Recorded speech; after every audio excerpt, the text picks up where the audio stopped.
Good morning. How's it going, y'all? Andy McCabe here, the Claims Delegates and your Restoration Rebel leader. I've been quiet lately. I gotta apologize for that. I've just been incredibly busy, and I'm thankful for that, because for a long time I was not incredibly busy, and it's preferable to have income and people wanting your services and to be needed and to be utilized.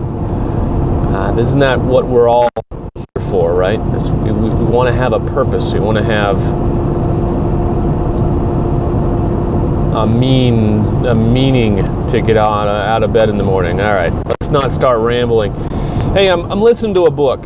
I'm heading down to Santa Rosa today to help those folks out with those terrible fires. And I'm listening to a book, Blueshift. And what I'm hearing is a lot of things that I've been trying to codify in my own mind, and ideas I've been trying to get out there, but I lacked the vernacular to properly do it. And so I'm liking the terminology I'm hearing.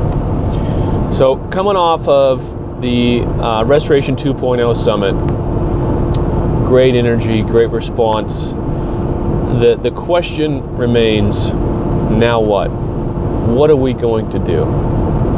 And for the longest time, I was of the mindset that we needed to disrupt, we needed to destroy, we needed to completely change how we do business.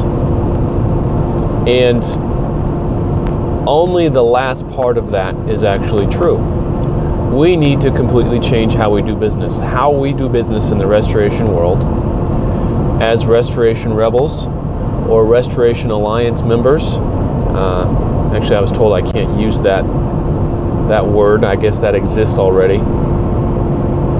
It needs to change because our current situation is untenable. People are going out of business every day. People are quitting restoration wholesale every day.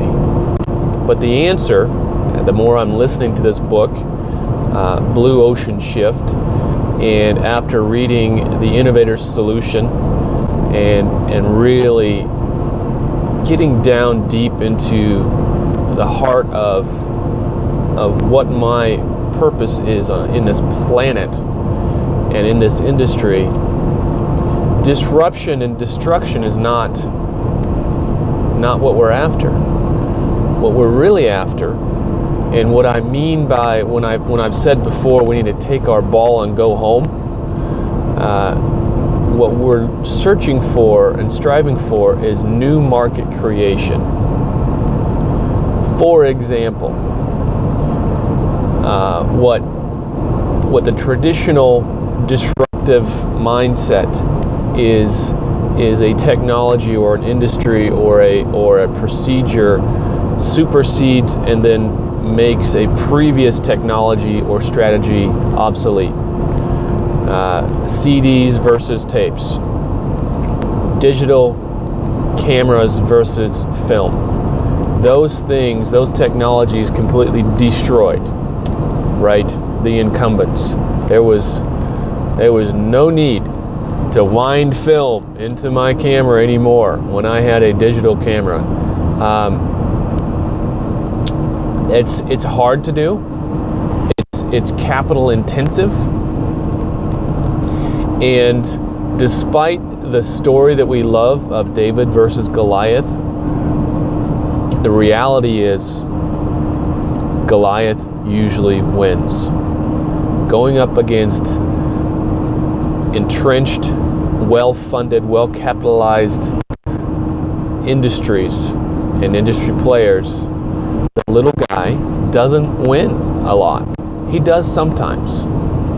And with technology that's truly disruptive and destructive, it does happen. That's not what we're going to do with restoration. That's not where we're going to go. So I'm going down to Santa Rosa right now, and I am a claims consultant. I don't work for a contractor. I don't work for an adjusting company, at least in this particular instance. What I'm doing is providing a service that did not exist 5 years ago. So for me to write estimates or provide this level of consulting for insureds and contractors who traditionally didn't have access to someone like me or didn't realize they needed someone like me doing this does not disrupt or destroy anything else. What it is a new market. I am showing that there's a viability for a new way of doing business, a new market. Blueshift just gave the example of Viagra, right? What did Viagra disrupt? It didn't. Erectile dysfunction was an unmet need before the little blue pill came along, all right? Well, claims consulting and independent estimating and education of the insurance buying public was an unmet need. No one was doing it. So for me to do it and my peers to do this now does not disrupt what was been previously been done. Let me have a little more coffee. God bless y'all, by the way. Hope y'all doing well today. So how do we as professional restorers go about a blue ocean shift in our own businesses? Well, first we got to realize that the old way of doing things is not working. All right?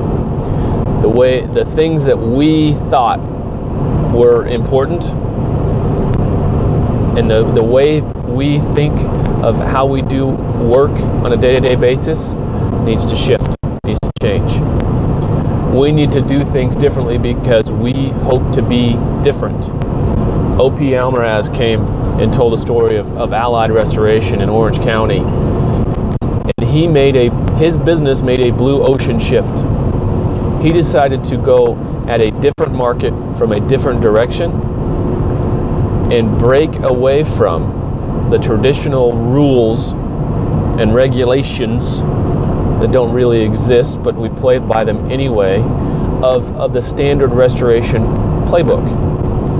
And he's profoundly successful at that.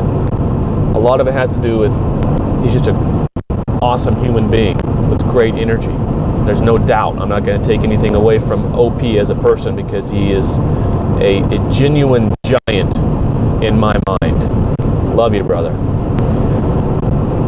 And he took a blue ocean shift and created a market that didn't exist and then serviced that market. We need to do the same thing. What are we? And if we're not restoration contractors, let's challenge that. Challenge the assumptions. It's the first thing, a blue ocean shift. Challenge all the assumptions. Well, why are we not educators? Why are we not consumer advocates? Okay? And why do the existing price structures, why do we still adhere to existing price structures when we don't have to? So this month, I'd like to concentrate on what are you doing to educate your client? Educate them on the process of insurance claims. Educate them on the process of mitigation and the process of repairs. How are you empowering your client so they can make better decisions? Traditionally, we are hiding things. Traditionally, we have hid things from our clients, including pricing and process, because we didn't want them to be involved. We wanted to be in control. Well, I see a blue ocean out there. You know, blue ocean is versus red ocean. The red ocean is bloody water. that we're competing in, right? We are looking to not compete. I've said it for a long time, there is no competition. Well, there's no competition in the blue ocean, in a different market that we're striving to go create and then be a part of. There was a list of questions that came out of the summit. Actually, I prepared them before the summit, and then Bob Timmel and his wife were kind enough to revamp it. And if you're in the Restoration Rebel Facebook group, you've got access to that list of questions. It's a list of power questions, like that the insured needs to ask at the outset of every single claim, and it frames the claim and shifts the attention and shifts the focus. There are things like, do I have a covered claim? Do I have any exclusions to my policy that are going to affect this claim?